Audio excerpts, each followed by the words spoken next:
भोपळं बी बारकाला नाही म्हणून हे मोठालं भोपळं खपक्याच्या खपक्या भोपळं पिकलं वेदन बोधले महाराज मला आले आता ही तर उपटून टाकावं भोपळं फेकून द्यावं दुसरं पिकाचं नियोजन करावं मागच्या द्यायचं सोडून पुढचं लागायचं कामाला आणि मग म्हणले एखादा भोपळा फोडून तर बघावं नेमकं भोपळ्यात काय आहे.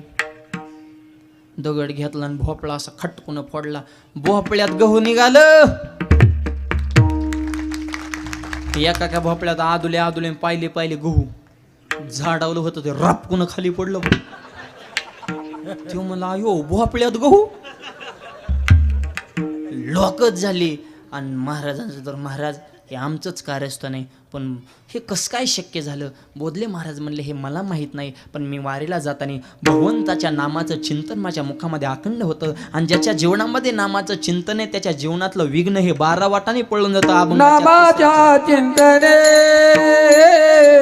नामाच्या चिंतने चिंतने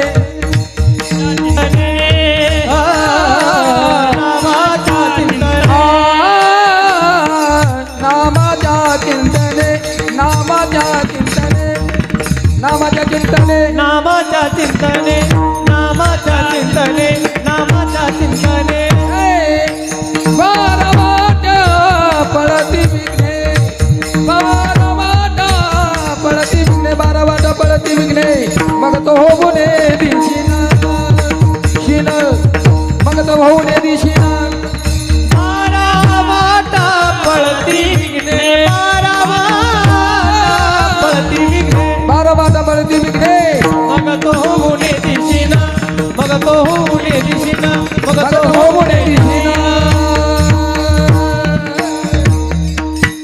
अभंगाच्या 3ऱ्या चरणामध्ये तो गोबारे सांगतात नामाच्या चिंतने आवाज 12 वाटा पळती विघ्ने. नामाच्या चिंतनावर विघ्न हे 12 वाटाने पळून जातं. वीर विठ्ठलाचे गाडे कोण पाहे तयाकडे अशुभ त्यापुढे शुभ होऊन ठाके. अशुभ गोष्ट सुद्धा हरिभक्तापुढे शुभ होत असते का नामाच्या चिंतने 12 वाटा पळती विघ्ने. आणि असं जर नामचिंतन असेल तर मग तो होऊन दिसेन आड गाली सुदर्शन. 3 चरणाचा भावार्थ तुमच्या पुढे मांडलेला आहे. राहिलेल्या चरणाचा भावार्थ उर्वरित मोजक्या वेळेमध्ये पाहू. हातानं टाळी मुखानं नाम सर्वांनी प्रेमानं भजन करायचं आहे. संयोजक मंडळी पुढे या.